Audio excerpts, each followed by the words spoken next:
अस्सलाम वालेकुम पाकिस्तान। हमीद नकीबी आपकी खिदमत में हाजिर है। नाजरीन, क्या दुनिया की सबसे मजबूत सियासी जोड़ी टूटने के करीब है? आखिर ऐसा क्या हुआ कि इसराइल के सबसे बड़े हमायती डोनाल्ड ट्रंप भी नेतन्याहू से नाराज़ दिखाई देने लगे हैं? क्या ईरान ने दोनों के दरमियान फासले पैदा कर दिए हैं, या फिर इसके पीछे कोई ऐसा राज है जिसका ताल्लुक सिर्फ मशरिक़ वस्ता नहीं बल्कि पूरी दुनिया की आइंदा सियासत से है? आखिर वाइट हाउस में बंद दरवाज़ों के पीछे क्या बात हुई? ट्रंप और नेतन्याहू की सोच पहली बार कहां टकराई? क्या ईरान पर हमला अब दोनों के दरमियान इख्तिलाफ की सबसे बड़ी वजह बन चुका है? और अगर ये इत्तेहाद कमज़ोर पड़ गया तो सबसे ज़्यादा फ़ायदा किसको होगा? आइए पूरी कहानी जानते हैं।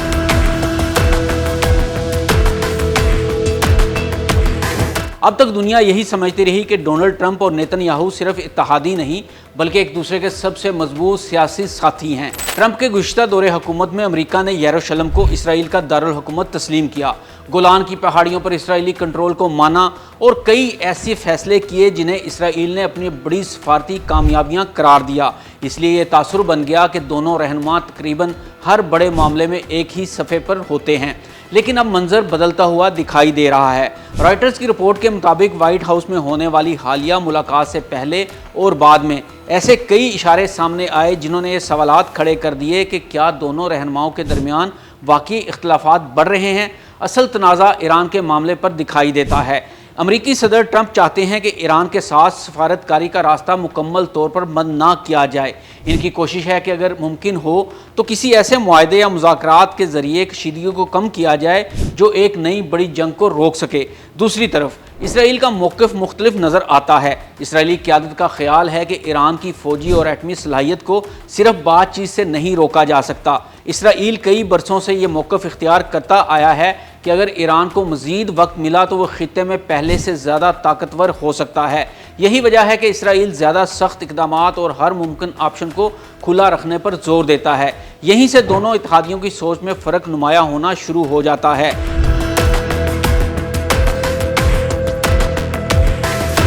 लेकिन मामला सिर्फ यही नहीं। रिपोर्ट्स के मुताबिक अमरीकी हुकाम इस बात पर भी नाखुश थे कि ईरान की एक इंतहाई हसास ज़ेर ज़मीन तनसीब जिसे पिकैक्स माउंटेन कहा जा रहा है, इससे मुतल्लिका खुफिया मालूमात मीडिया तक कैसे पहुंची।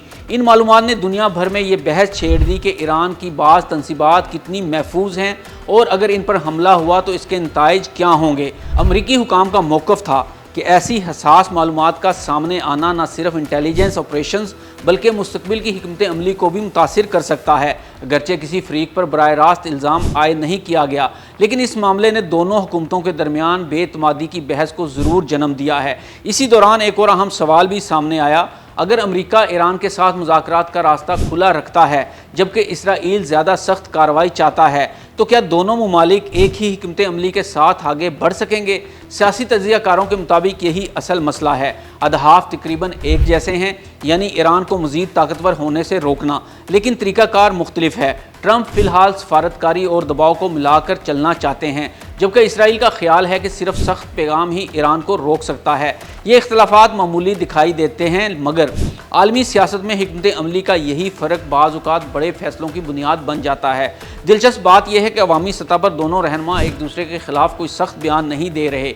इसराइली हुकाम मुसलसल यही कह रहे हैं कि अमेरिका और इसराइल का दिफाई और इंटेलिजेंस ताउन पहले की तरह मजबूत है। दूसरी तरफ वाइट हाउस भी यही तासुर देने की कोशिश कर रहा है कि दोनों ममालिक का स्ट्रेटजिक इत्तेहाद बरकरार है। तो फिर सवाल ये है कि अगर सब कुछ मामूल के मुताबिक है तो इख्तिलाफात की खबरें बार बार क्यों सामने आ रही हैं? इसका जवाब शायद इस हकीकत में छुपा है कि मौजूदा मशरिक़ वस्ता पहले जैसा नहीं रहा। गज़ा की जंग, ईरान के साथ कशीदगी, खित्ते में मुख्तलिफ मुसल्लह ग्रोहों की सरगर्मियाँ और आलमी ताकतों के बदलते मुफादात ने हर फैसले को पहले से कहीं ज़्यादा हसास बना दिया है। और अमरीकी सदर डोनाल्ड ट्रंप को ये कहना पड़ा है कि इसराइल अमरीका को जंग में उलझा कर रखना चाहता है। तो नाज़रीन, ऐसे माहौल में अगर अमरीका और इसराइल किसी एक मामले पर भी मुख्तलिफ रफ्तार से चलते हैं तो पूरी दुनिया इसका नोटिस लेती है।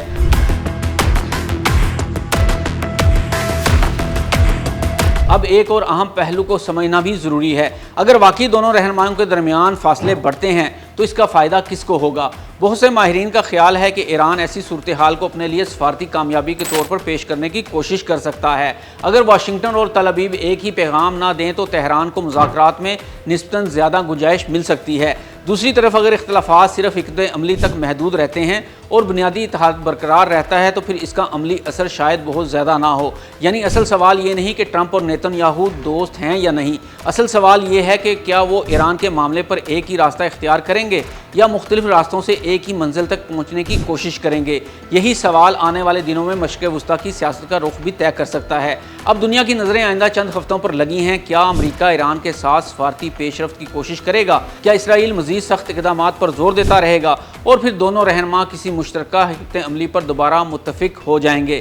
اس وقت ان سوالوں کا حتمی جواب کسی کے پاس نہیں، لیکن ایک بات ضرور واضح ہے، ٹرمپ اور نیتن یاہو کے تعلقات کے بارے میں جو تصویر برسوں سے دنیا کے سامنے تھی، اب اس میں پہلی بار باریک دراڑیں دکھائی دینے لگی ہیں۔ یہ دراڑ وقتی بھی ہو سکتی ہے اور مستقبل کی بڑی تبدیلی کا آغاز بھی۔ اب دیکھنا یہ ہے کہ آنے والے فیصلے ان اختلافات کو ختم کرتے ہیں یا پھر یہی اختلافات مشرق وسطیٰ کی سیاست کا نیا باب لکھیں گے۔ حمید نقیبی کو اجازت دیجیے۔ اللہ حافظ۔